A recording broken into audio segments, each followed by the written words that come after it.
Hello प्यारे बच्चों, कैसे हैं सब लोग। आ गए अपनी अगली क्लास में। और पिछली क्लास में हमने बात की थी समांतर अक्षों का प्रमेय, और हमने इसका सूत्र कब भी बनाया था और इस पे उदाहरण भी लिए थे, और इसको हमने लगा लगा के भी देखा था कि भाई समांतर अक्षों का प्रमेय इस तरीके से काम करता है। इसके बाद अगला है हमारा, यानी ये जड़त्व आघूर्ण निकालने के कुछ गणितीय तरीके हैं। जड़त्व आघूर्ण किसी भी अक्ष के परितः निकालते हैं। तो एक तो मुख्य बात ये थी कि भाई जड़त्व आघूर्ण उस अक्ष के परितः बताइए जब अक्ष द्रव्यमान केंद्र से होकर गुजरता हो। तो उसका एक मुख्य सूत्र था जो समाकलन का इस्तेमाल करके आपने बना लिया था। सिलेंडर का था mr²/2, डिस्क का mr²/2, रिंग का था mr², भरे हुए गोले का सॉलिड स्पीयर 2/5 था, उसमें 2/2 mr²/5 था। इसी तरीके से खोखले गोले का था, गोलीय कोश का वो था आपका 2 mr²/3 था। तो कुछ मुख्य बेलन का था mr²/2। तो ये सारे के सारे जो मुख्य सूत्र हैं बेसिकली ये तब हैं जब मुख्य जो जो घूर्णन अक्ष है वह द्रव्यमान केंद्र से होकर गुजरता हो। और इसके लिए जो द्रव्यमान केंद्र से होकर गुजरने का सीधा सीधा फंडा ये भी था कि भाई सारा का सारा जो द्रव्यमान है वह द्रव्यमान केंद्र के चारों तरफ एक सममिति में यानी समान रूप से फैला हो। ये भी बात आई थी उसमें।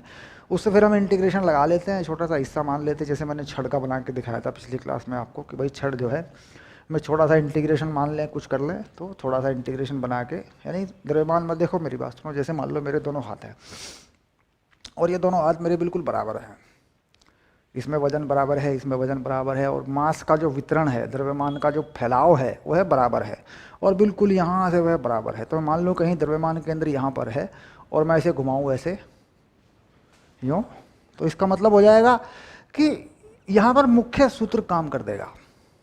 अब मान लीजिए मैं ऐसे यहाँ से ना घुमाऊँ, इस हाथ को रख लो इधर, इसे घुमाऊँ, ठीक, यहाँ पे द्रव्यमान, यहाँ पे मान लूँ घूर्णन अक्ष ऐसे, या यहाँ मान लूँ, अब घुमाऊँ तो मुख्य सूत्र काम नहीं करेगा, क्योंकि द्रव्यमान का जो फैलाव है वह एक बिंदु के एक तरफ अधिक है, एक तरफ कम है। तो उसमें फिर हमें क्या करना होता था, समांतर अक्षों का प्रमेय, यानी कोई अक्ष समांतर होती है उस अक्ष के जो द्रव्यमान केंद्र से, या जिसका मुख्य सूत्र हम जानते हैं, तब उस अक्ष के बीच की दूरी ये डी लगाया करते थे तुम, और ये डी लगा देते थे फार्मूले में।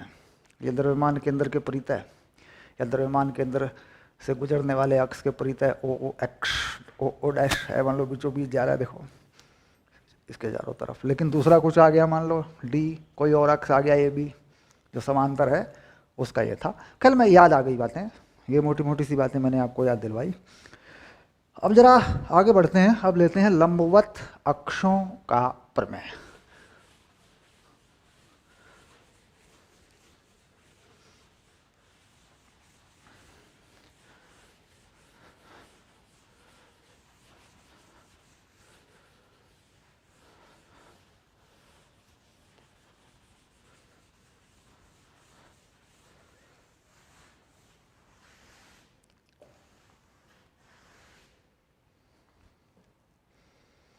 लंबवत अक्षों का प्रमेय है ना,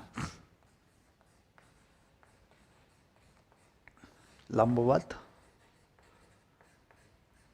अक्षों का प्रमेय, यानी ये भी जड़त्व आघूर्ण निकालने का एक तरीका है, ठीक। तो थ्योरम ऑफ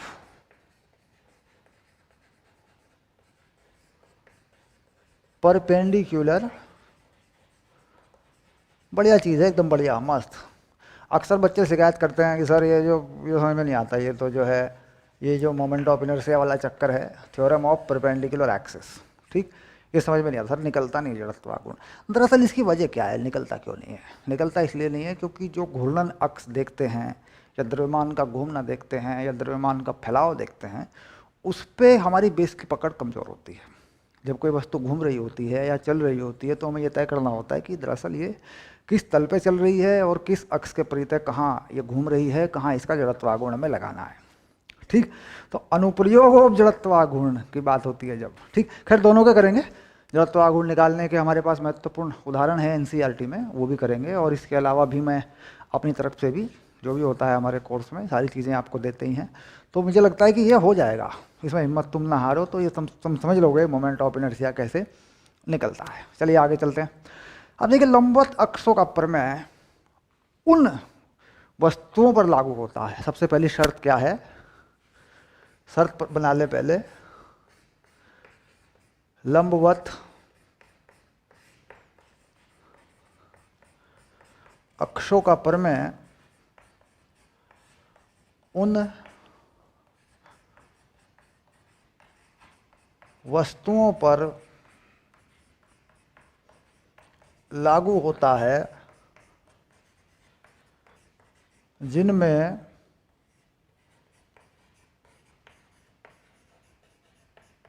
द्रव्यमान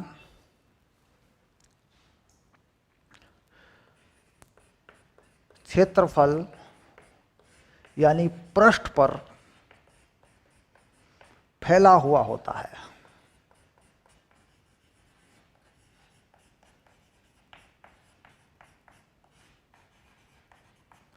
यदि द्रव्यमान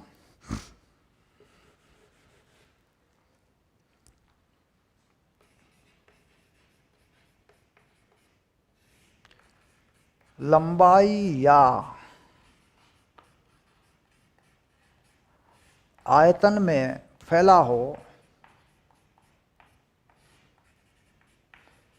तो यह प्रमेय काम नहीं करता, यानी फिर इसके अनुसार काम नहीं करना है। ठीक, अब इसकी पहचान करवा देता हूं। पृष्ठ पर फैला द्रव्यमान, यहां क्या ले रहा हूं, पृष्ठ पर फैला द्रव्यमान।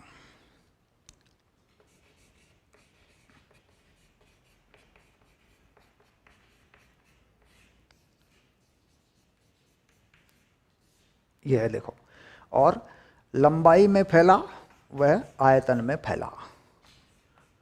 लंबाई में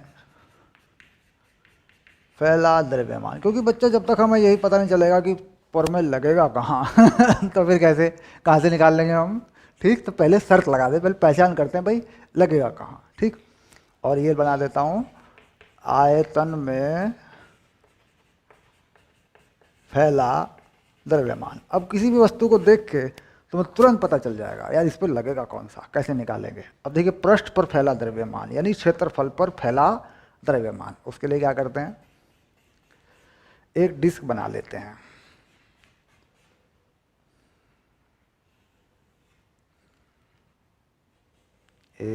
ये बनाई मैंने डिस्क।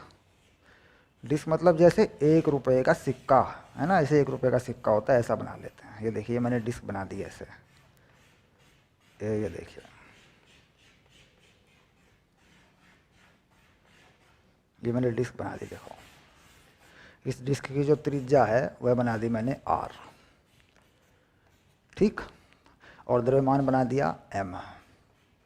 ठीक, तो लिख दिया द्रव्यमान m क्षेत्रफल पाई r स्क्वायर पर फैला है। ठीक, और इसमें क्या कर देंगे, डिस्क की मोटाई नगण्य है। ये 2 बातें देखो पक्की कर दी मैंने। द्रव्यमान जो है डिस्क के क्षेत्रफल पर फैला है। कितना क्षेत्रफल है, पाई आर स्क्वायर पर फैला है। ठीक, तो यहाँ पर पृष्ठ पर फैला द्रव्यमान यानी यहाँ पर लंबवत अक्षों का प्रमेय लागू होगा इस जगह पे। ठीक, अब मान लीजिए कोई छड़ है, ऐसे लंबाई में फैला है, देखो द्रव्यमान। ठीक, तो इस पर ये लागू नहीं होगा, प्रमेय इस पे लागू नहीं होगा। यहाँ पर मान लीजिए कोई गोला है, गोला। ठीक, यह गोला मान लीजिए किसी अक्ष के परितः घूमता है, तो यहाँ पर भी लागू नहीं होगा। ठीक है, नहीं आयतन भरा हो, आयतन में द्रव्यमान भरा हो, ठीक, लागू नहीं होगा। लंबाई में द्रव्यमान फैला हो, ये कोई छड़ है मान लो, देखो, लागू नहीं होगा। कहाँ लागू होगा? जहाँ द्रव्यमान क्षेत्रफल पर फैला हुआ हो या फैला हुआ माना जा सकता हो। भाई देखो हमने क्या किया, इस डिस्क की जो मोटाई है वो ना के बराबर कर दी, इसका मतलब द्रव्यमान क्षेत्रफल पर फैला है, ठीक। अब इसके बाद यानी मोटा मोटा समझो तो किस पे लागू होगा? डिस्क पे लागू हो जाएगा, ठीक। या कोई प्लेट है उस पे लागू हो जाएगा, या जैसे मेरे पास मान लो ये मोबाइल है, या ये कॉपी देता हूँ, कॉपी देता हूँ, देखो ये कॉपी आ गई, देखो ये तुम्हारे नोट्स असाइनमेंट की कॉपी है इसमें असाइनमेंट लिखे होते हैं तुम्हारे ये देखो ये मान लीजिए, इसकी जो ये मोटाई है, समझ रहे हो ना, ये ना के बराबर कर दूं और इसका सारा द्रव्यमान इस क्षेत्रफल पे मान लो जो तुम्हें दिख रहा है, देखो जरा, ठीक। तो इस पे लागू हो जाएगा, देखो ऐसे, ठीक है, दिख रहा है प्लेन। अब ये ऐसे घूमता है मान लीजिए, ठीक, प्लेन के लंबवत ऐसे घूमता है, पलटी मारता है, क्षेत्रफल पूरा पलटी मार रहा है, देखो पूरा क्षेत्रफल पलटी मार रहा है बच्चों, ठीक। इधर से पलटी मारता है पूरा क्षेत्रफल, पूरा का पूरा क्षेत्रफल पलटी मारता है, ठीक। और यहाँ देखो बच्चों ऐसे क्षेत्रफल पलटी नहीं मारता, क्षेत्रफल घूमता है, क्षेत्रफल पलटी मारे बिना घूमता है बच्चे, ये देख। और यहाँ ध्यान से देख, यहाँ क्षेत्रफल पलटी मारता है इधर से, और इधर से भी क्षेत्रफल बच्चे पलटी मारेगा। अगर इधर से मरवा दूँ पलटी यूँ, और इधर से मरवा दूँ पलटी ऐसे, तो पलटी मारेगा। यानी पलटी दो तरीके से लग सकती है क्षेत्रफल की, देख ऐसे देख, ऐसे लग सकती है, देख पक्का, एक ऐसे लग सकती है पलटी, देख पलटी लग रही है क्षेत्रफल की, ठीक। उसके बाद क्षेत्रफल बिना पलटी मारे डिस्क घूम सकती है या कॉपी घूम सकती है, ये देख क्षेत्रफल पलटी नहीं मार रहा है ना, सीधा यही है, देखे ऐसे घूम सकती है।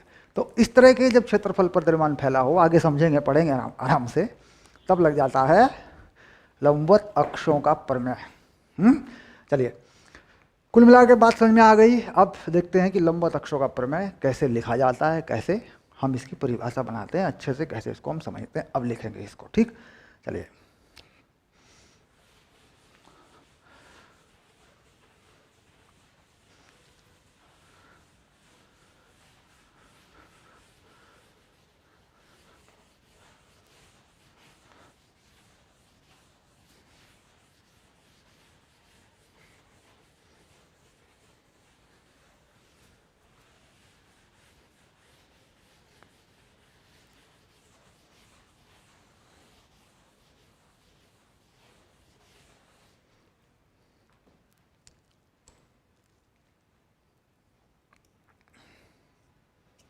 अब देखते हैं बेटा कैसे लिखते हैं। देखो,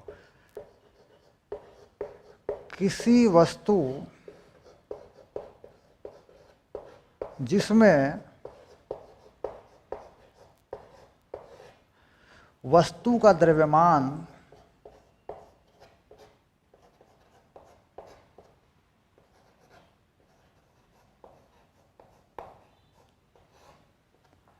क्षेत्रफल पर फैला हो,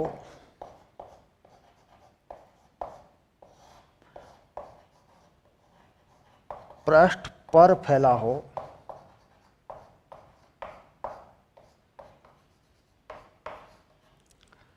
किसी वस्तु जिसमें वस्तु का द्रव्यमान पृष्ठ पर फैला हो को यदि तीन परस्पर लंबवत अक्षों के परितः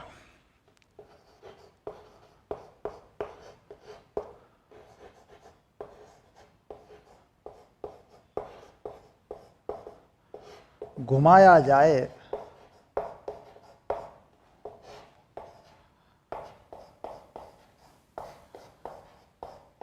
तो जड़त्व आघूर्ण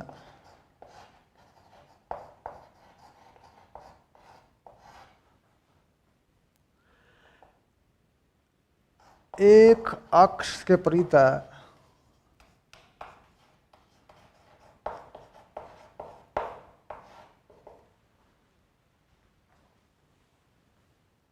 जड़त्व आघूर्ण एक अक्ष के परितः दूसरे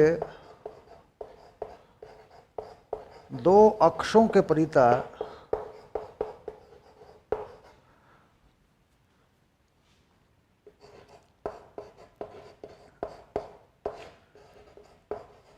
जड़त्व आघूर्णों का योग होता है, जबकि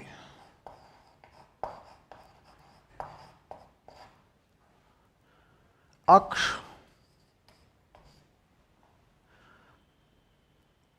उस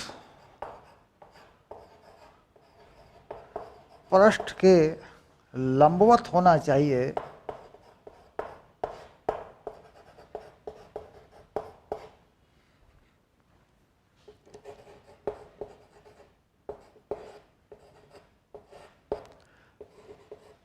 जिस पृष्ठ पर वस्तु का द्रव्यमान फैला है या फैला हो। ठीक, अब इस कथन को जरा विचार देखें कि ये कहना क्या चाहता है। स्टेटमेंट में बात क्या है? किसी वस्तु जिसमें वस्तु का द्रव्यमान क्षेत्रफल पृष्ठ पर फैला हो, यह महत्वपूर्ण बात तो यह है। कोई यदि 3 परस्पर लंबवत अक्षों के परितः घुमाया जाए तो जड़त्व आघूर्ण एक अक्ष के परितः, एक अक्ष के परितः दूसरे 2 अक्षों के परितः जड़त्व आघूर्णों का योग होता है। एक अक्ष के परितः दूसरों का योग होता है। ठीक, परस्पर लंबवत अक्ष बना दिए। जबकि अक्ष, कौन सा अक्ष? यही अक्ष है बच्चों। एक अक्ष जो है, यह अक्ष उस पृष्ठ के लंबवत होना चाहिए जिस पृष्ठ पर वस्तु का द्रव्यमान फैला हो। यानी पहले हम वो पृष्ठ छांट लें जिस पर वस्तु का द्रव्यमान फैला है, उसके लंबवत हम एक जड़त्व आघूर्ण बना लें, उसके बाद 2 लंबवत अक्ष बना लें। ठीक, चलिए देखते हैं कैसे।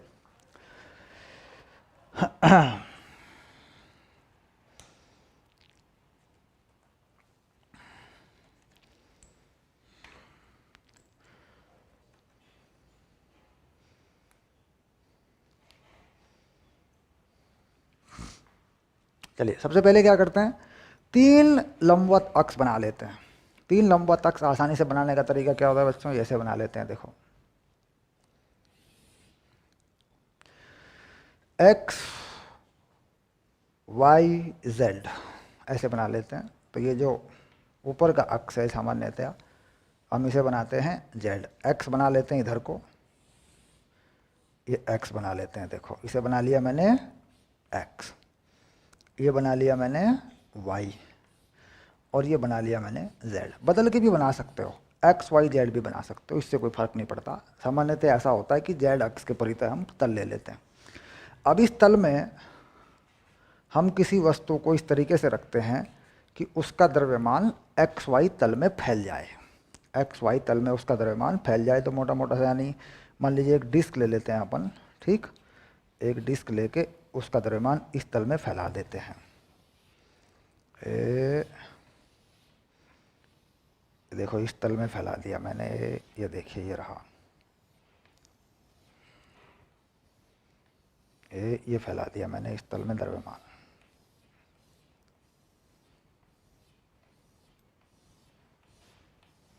हम देख रहे हैं कि इस डिस्क का जो द्रव्यमान है वह एक्स वाई तल में फैला है। ऐसे हम लिख देंगे कि वस्तु का द्रव्यमान, यदि वस्तु का द्रव्यमान एक्स वाई तल में फैला है, यहां लिख देंगे यदि, ठीक। तो आई जेड बराबर आई एक्स प्लस आई वाई, ठीक। यानी आई जेड से मतलब, आई जेड से मतलब है बच्चों कि वस्तु जेड अक्ष के परितः घूमे, यानी ये द्रव्यमान घूमे पूरा का पूरा। ऐसे ये वस्तु जो है इसका क्षेत्रफल पलटी ना मारे, क्षेत्रफल पलटी ना मारे, ऐसे घूमे, ठीक। अभी दिखाऊंगा, कॉपी लाके प्रॉपर दिखाऊंगा। अब इधर से अगर एक्स अक्ष या वाई अक्ष के परितः घुमाया जाए तो द्रव्यमान पलटी मारे, यानी ये चीज यूं पलटी मारे ऐसे, ठीक। उधर अगर यहाँ देखा जाए तो यहाँ पर भी ये डिस्क पलटी मारे, इस अक्ष के परितः एक्स अक्ष के परितः भी ये डिस्क पलटी मारे ऐसे, ठीक। ओके, तो ये चीज होती है, ठीक। लंबवत है तो यहाँ एक्स अक्ष के परितः, वाई अक्ष के परितः, जेड अक्ष के परितः, ठीक। तो लिख दिया, यानी आई जेड, ठीक, वस्तु के तल के लंबवत, वस्तु के तल के लंबवत जड़त्व आघूर्ण, ये लिख दिया, ठीक। आई एक्स वस्तु के तल में, वस्तु के तल में, है ना,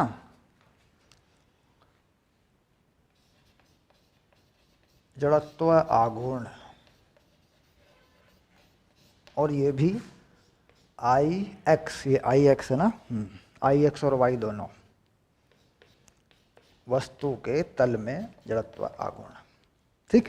यानी जड़त्व आघूर्ण यानी घूर्णन का अक्ष वस्तु के तल में हो, तो यहाँ पर क्या होगा, वस्तु पलटी मारेगी, यहाँ पर भी वस्तु पलटी मारेगी, क्षेत्रफल पलटी मारेगा, यहाँ क्षेत्रफल पलटी नहीं मारेगा, ठीक। अब इस चित्र पे मैं तुम्हें ये सब चीज़ कॉपी पे लिख के करके बता देता हूँ, ठीक। देखो, इसको समझना बहुत ज़रूरी है, टेक्निकल इशू है, बच्चे अक्सर उलझते हैं। देखो, ये डिस्क है, मान लीजिए ये डिस्क है ऐसे, और ये ऊपर को क्या है, ये जेड अक्ष है, ओके। और ये क्या है, ये वाई अक्ष है, इधर इस तरफ ये वाई अक्ष है, और ये तुम्हारी तरफ को एक्स अक्ष है। देखो, सबसे पहले यहाँ ले आते हैं इसको, ठीक। तो ऊपर को कौन सा अक्ष है बच्चों, जेड अक्ष है। तो देखो, अब जेड अक्ष के परिधि इसका जड़त्व आघूर्ण निकालूंगा मैं, ठीक। इसे घुमाऊंगा, देखो ये देखो, आराम से समझना है, देखो ये देखो ये, तो देखो क्षेत्रफल पलटी तो नहीं मार रहा है, हैं, क्षेत्रफल पलटी तो नहीं मार रहा है, घूम रही है कि नहीं वस्तु ऐसे, क्षेत्रफल घूम रहा है, लेकिन द्रव्यमान घूम तो रहा है, देखो, लेकिन पलटी नहीं मार रहा है। तो ये क्या हो गया, ये हो गया आई जेड, ठीक। अब इसके बाद ये है वाई अक्ष, ये रहा वाई अक्ष, देखो यूँ निकलेगा। अब वाई अक्ष के परितः इसी के तल में घूर्णन अक्ष को रखते हुए ये पलटी मारेगी, ये देखो पलटी मार रहा है, देखो पलटी मार रहा है ना, ऐसे देखो ऐसे। तो इसका मतलब क्षेत्रफल पलटी मार रहा है और घूर्णन अक्ष इसके तल में है, जबकि पहले वाला घूर्णन अक्ष तल के लंबवत था। अब तुम अपनी तरफ से देखो, तुम्हारी तरफ कौन सा अक्ष है, मान लो एक्स अक्ष है, एक्स अक्ष में पलटी लगेगी, घूर्णन अक्ष इसी अक्ष में रहेगा। देखो ये घूर्णन अक्ष है बिल्कुल, देखो ये मेरी उंगली जो है घूर्णन अक्ष बता रही है, यहीं घुमाऊंगा मैं, इसे पलटी मारेगी, देख पलटी मार रही है, देख देख देख देख देख देख देख मारिए पलटी, ए देख। तो ये किस अक्ष के परितः पलटी मार रही है बच्चों, एक्स अक्ष के परितः, और ये अक्ष जो है एक्स अक्ष है, ओके। तो समझ में आ गया होगा। बाकी अपने हाथ से घुमा के 1 रुपये का सिक्का, 2 रुपये का सिक्का देखें, जब हम क्रिकेट के मैदान में 1 रुपये का सिक्का उछालते हैं तो 1 रुपये का सिक्का क्या करता है, जब क्रिकेट के मैदान में देखा होगा टॉस खेलते हैं तो पलटी मारता है सिक्का। तो वो कौन सा है, वह इनमें से या तो आई एक्स है पलटी मारने वाला, या आई वाई है, ठीक। जब हम सिक्के को यूँ घुमाते हैं पलटी ना मारे तो वो कौन सा होता है, आई जेड होता है। दैट कन्फर्म हो गया। अब देते हैं कि ये चीज़ आई कैसे, ठीक। अब बताते हैं, देखो ये पक्का हो गया, ये परमेय तो ठीक हो गया। अब इसके बाद इसे लेके आते हैं, परमेय को याद कर लिया जाए, है ना।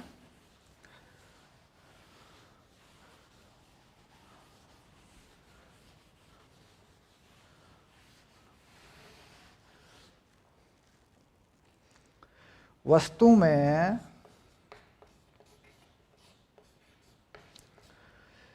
एक कण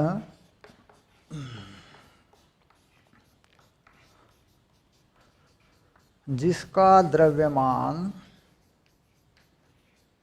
m तथा z अक्ष के परितः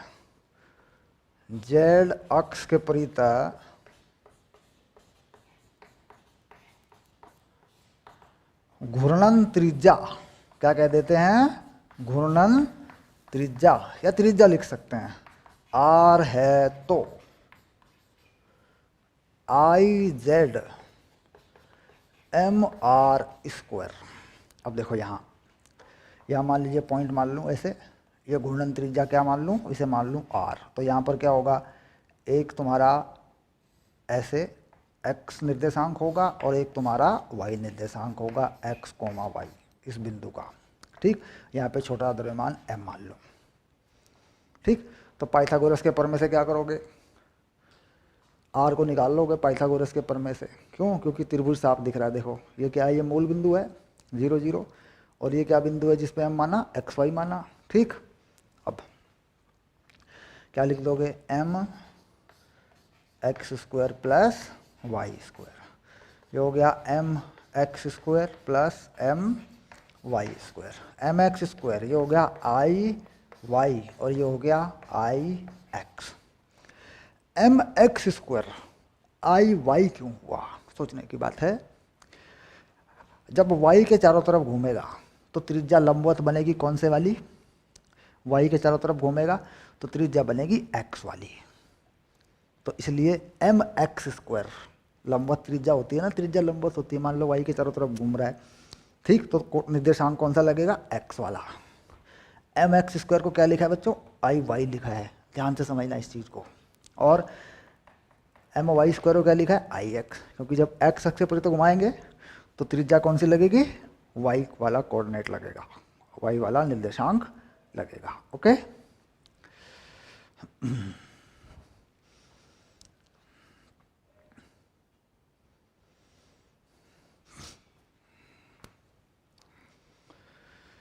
तो खैर सिंपल सा सूत्र है बिल्कुल। ठीक, यहाँ पर क्या है, जहाँ x, y कण m का निर्देशांक है या k निर्देशांक है, जो भी लिखो। ठीक, तो परीक्षा में मान लीजिए पूरी जानकारी चाहिए, अच्छे से लिख के आना है, लंबवत अक्ष का प्रमेय दबाकर धांसू लिख के आना है, मजबूत एकदम। तो बस यहाँ तक जो मैंने लिखवाया है इस वीडियो में, इस क्लास में, आपको उतना लिखवा दो। ये लिख दो, इससे पहले जो लिखा था वो लिख दो, उठा के लिखने बंद करके दे दो, दैट इज। और ये पूरा लिख दो, जो पहले वाली चीज़ थी छोड़ दो, ये पूरा लिख दो, ये रहा।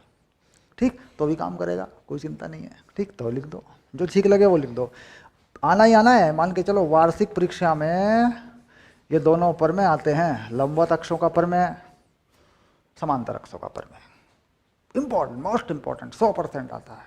ठीक, बाकी 11वीं क्लास में क्या क्या आता है वो फाइनल एक शीट पूरी मैं डेरिवेशन की बना के दूंगा आपको। आपके कोर्स में जाके आप पढ़ेंगे आगे तो आपको मिल जाएगी पूरी, भाई क्या क्या चीज़ें आती हैं, कौन कौन से न्यूमेरिकल बढ़िया वाले हैं जो आते हैं, अक्सर वार्षिक परीक्षाओं में टीचर डालते हैं सभी स्कूलों में। हालांकि स्कूल टीचरों का पता नहीं होता है बोर्ड एग्जाम में क्या आता है, ठीक है भाई, नीट में क्या आता है भाई, क्या इंपॉर्टेंट है, ठीक है भाई, जेई मेन में, जेई में क्या, सब वो सब ठीक है, क्योंकि कई सालों से देख रहे हैं उसको क्या आता है, कैसे कैसे बनता है। स्कूलों में क्या है, 11वीं में पता नहीं चलता, हर स्कूल का टीचर अपनी तरीके से बनाता है पेपर को। तो फिर भी कुछ चीज़ें ऐसी होती हैं मुख्य मुख्य कि भाई ये तो आती हैं। ठीक, तो वो लिस्ट पूरी की पूरी, वो डेरिवेशन सारे नोट्स में आपको लिख के दूंगा मैं। Okay, done. चलिए, लंबवत अक्षों का प्रमेय, अब इस प्रमेय को लगा के देखेंगे। ठीक है,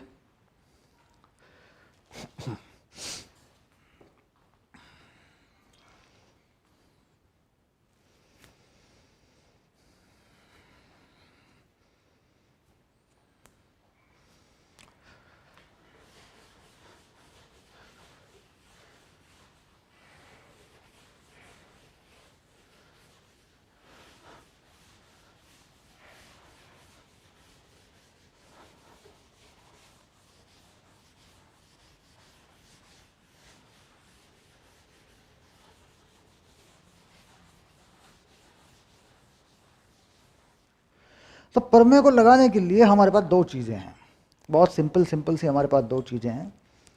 एक हम लगा सकते हैं वर्गाकार प्लेट, एक हम लगा सकते हैं, अभी देखा, डिस्क प्लेट।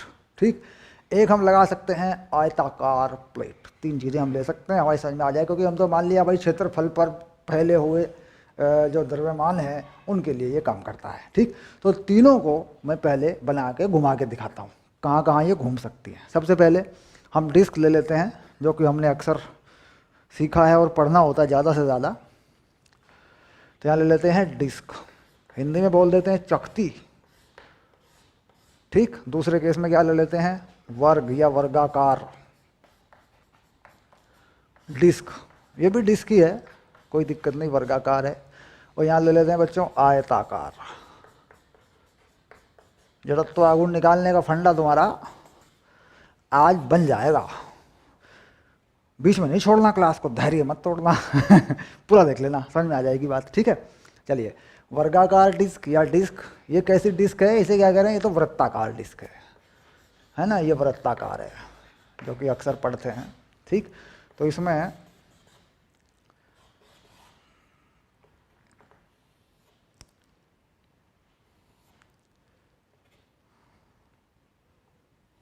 ऐसे है ना, थोड़ा सा ये देखो, ये बना दी मैंने ऐसे, ये बना दिया मैंने y, और ये बना दिया मैंने x, और ये बना दिया मैंने z। ठीक, तो हम जानते हैं आई जेड जो है वो है mr²/2। ठीक, ये हम जानते हैं, ये हमने पढ़ा हुआ है कि भाई डिस्क का जो मोमेंट ऑफ इनर्शिया है mr²/2 है। और ये भी हमने देख लिया कि भाई आई एक्स बराबर आई वाई भी है, क्योंकि दोनों ही केस में चाहे y के परितः घूमे चाहे x के परितः घूमे, यह डिस्क पलटी मारती है डायामीटर के, अपने व्यास के परितः। क्योंकि देखो पूरी पलटी मार रही है, पूरा पूरा व्यास है, व्यास के परितः पलटी मारती है दोनों ही केस में, चाहे x अक्ष के परितः पलटी मरवा लो, चाहे y अक्ष के परितः पलटी मरवा लो, और z अक्ष के परितः यानी पूरा का पूरा जो है क्षेत्रफल घूमता है, कोई पलटी नहीं मारता, वो होता है इसका mr²/2। तो इसका मतलब हो जाएगा कि यहाँ से आई एक्स हो जाएगा आधा, आई एक्स हो जाएगा mr²/4। ठीक, क्योंकि पर में क्या कहता है, पर में कहता है आई जेड बराबर आई एक्स प्लस आई वाई। अब आई एक्स प्लस आई वाई क्या हो गया, देखो 2 हो गए, तो आई एक्स क्या हो गया, ये आ गया। इसे हम कहते हैं व्यास के परितः, व्यास के परितः। यानी अगर कोई डिस्क व्यास के परितः घूम रही हो, यानी पलटी मार रही हो, क्रिकेट के मैदान में सिक्का उछाल दिया, तो मोमेंट ऑफ इनर्शिया कितना लगेगा, mr²/4 लगेगा, आधा हो जाएगा। क्यों, क्योंकि दोनों अक्ष x और y एक दूसरे के लंबवत हैं, और दोनों के चारों तरफ जो मोमेंट ऑफ इनर्शिया है परितः वह बराबर है, तो इस तरीके से बन जाएगा। चलिए अब लेते हैं वर्गाकार डिस्क। बिल्कुल इसी फोटो पे यहीं पे रिसर्च होगी, यहीं पे हमारी खोज होगी। ये रहा तुम्हारा x अक्ष, ये रहा तुम्हारा y अक्ष, और ये रहा तुम्हारा z अक्ष। तो z अक्ष को क्या कर रहे हैं अपन, z अक्ष को अपन रख रहे हैं उस अक्ष पे रख रहे हैं z को जहां पर क्षेत्रफल पलटी नहीं मारता। ठीक, चलिए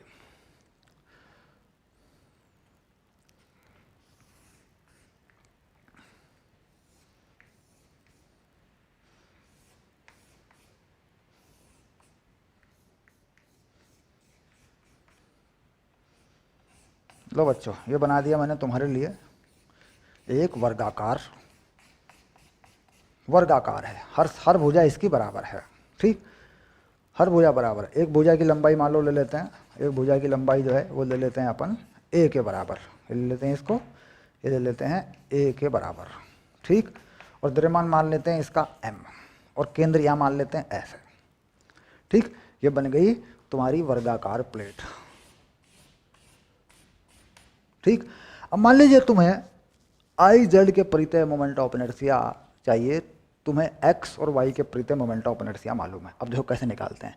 मान लीजिए y के परितः घुमाते हैं, सपोज मोटा मोटा सोचते हैं, y के परितः घुमाते हैं, पलटी मरवाते हैं, तो बिल्कुल आधा आधा कर दिया y पे, बिल्कुल आधा आधा। देखो केंद्र से होकर जा रहा है y अक्ष, पूरा आधा आधा।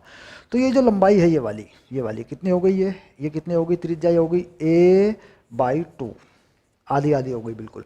ये देखो ये लेंथ है पूरा, मतलब इसके परितः घुमाऊं बिल्कुल, तो आधा आधा, देखो आधा पूरी छड़ घूमेगी ऐसे, ऐसे घूमेगी। ये मतलब आधी मान लूँ, इसे आधा मान लूँ, तो ये पूरा का पूरा ऐसे घूम के आएगा।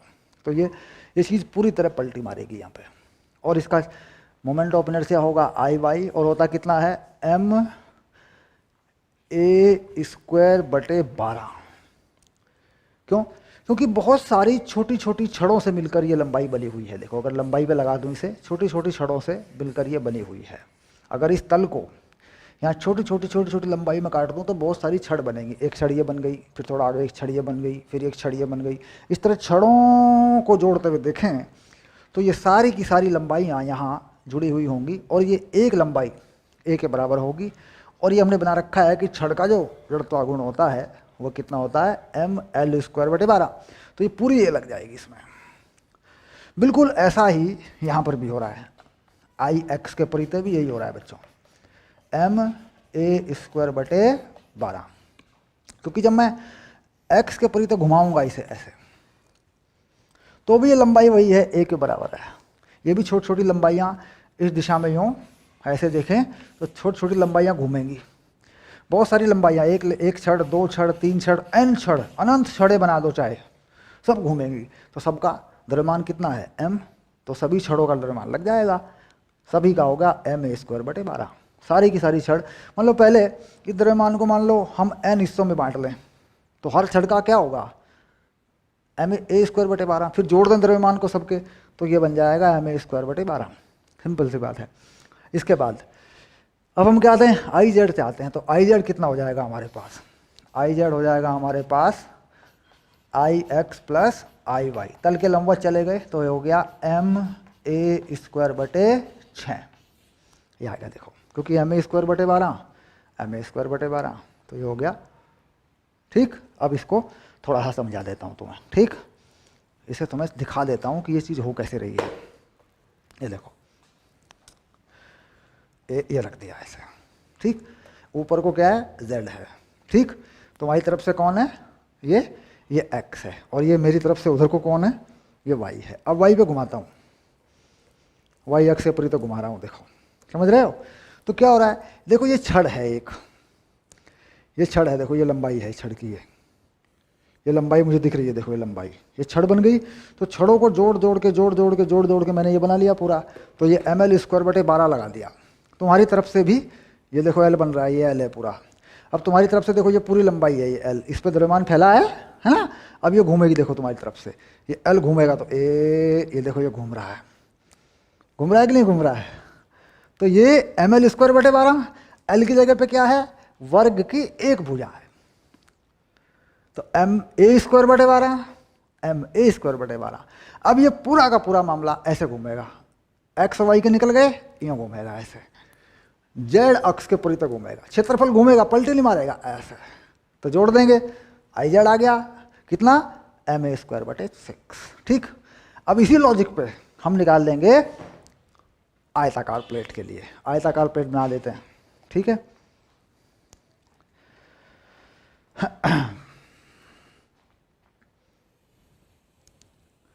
ये बना दिया एक्स वाई ऐसे। ठीक,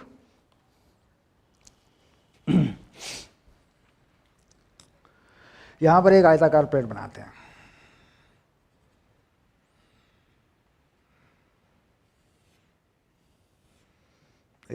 ये बनाई देखो मैंने आयताकार प्लेट,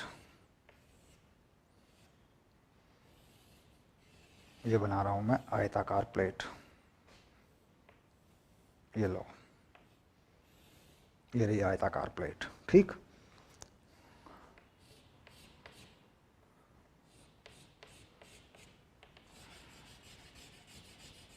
ये बनाई देखो आयताकार प्लेट।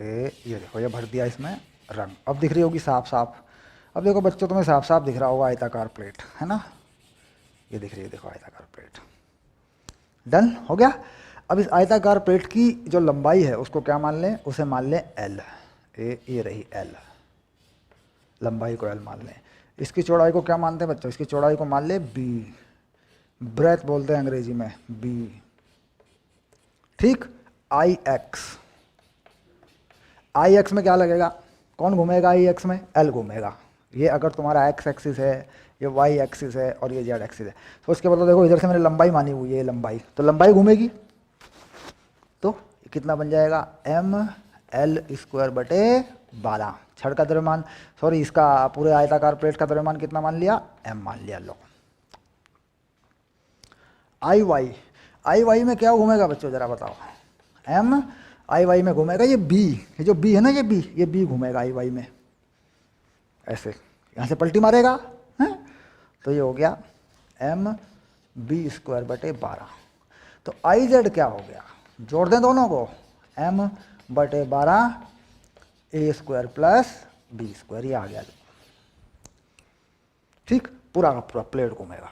ठीक, यानी एक ही जगह पे क्या लगा दिया, वर्क को देखें तो लंबाई लगा दी, दूसरी जगह क्या लगा दिया ए एल है ना, एल ए लगाया, देखो मैंने एल लिखो इसको है ना, लंबाई माना ना इसको, तो लंबाई मानो ए एल, ओके डन।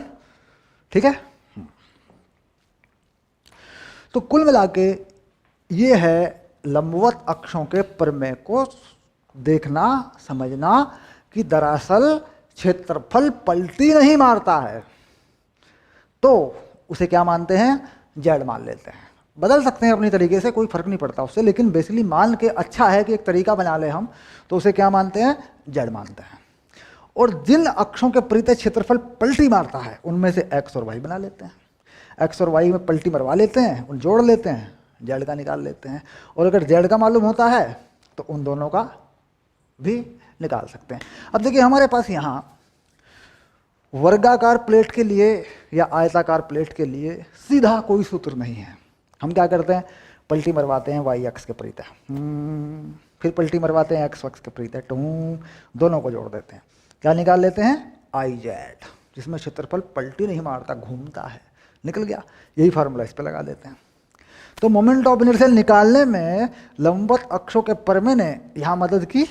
उसके बाद यहाँ हमारे पास डिस्क होती है जिसमें क्षेत्रफल घूमता है, पलटी नहीं मारता, वो होता है mr²/2। फिर हमने पलटी मरवाई व्यास के परितः, बराबर आ गए दोनों, तो हमने व्यास के परितः निकाल लिया कि नहीं निकाल लिया, लंबवत अक्षों के प्रमेय से। तो लंबवत अक्षों का प्रमेय लगाकर कुछ मोमेंट ऑफ इनर्शिया अगर हमें पता होते हैं, कुछ मोमेंट ऑफ इनर्शिया हमें ज्ञात होते हैं, तो बाकी निकल सकते हैं, निकलते हैं, ऐसा नहीं, निकल सकते हैं, हम निकाल लेते हैं अपने लिए। जो हमारे पाठ्यक्रम में जो हमें पढ़ना है वो हम निकाल लेते हैं। हमारे पाठ्यक्रम में ये 3 है, ठीक, बड़े आसानी से इन तीनों को देख लो। कोई सवाल आएगा तो 11वीं क्लास में तो इसी लेवल पे आता है सवाल, नीट में ज़्यादातर ये चीज़ फंसती है, इसमें आता है। बस ये आप देख लीजिए, व्यास के परितः कितना होता है, mr²/4, व्यास के परितः पलटी मारने पर, पलटी नहीं मारती है तो mr²/2 होता है बस। बाकी ये कभी कभी ये भी पूछ ले जाते हैं, कभी कभी इनका भी नंबर लग जाता है। ठीक है, चलिए फिर आपका जेई नीट वाला है अपना फंडा, अपना जेई नीट वाला कोर्स है, आपके कोर्स के साथ में लगा रहता है। वो जो बच्चे नीट की या जेई की तैयारी करते हैं तो उसमें तो ये सारी बातें डिटेल से होती हैं, सारी बातें मैं समझाता ही हूँ आपको, पिछले सालों के सवाल भी कराता हूँ जी भर के। ठीक, तो 11वीं के लेवल पर तीनों को इनको ठीक से देख लो एक बार। लंबवत अक्षों का प्रमेय इस पे लगता है, ऐसे लगता है। हो गया, ओके डन, पक्का।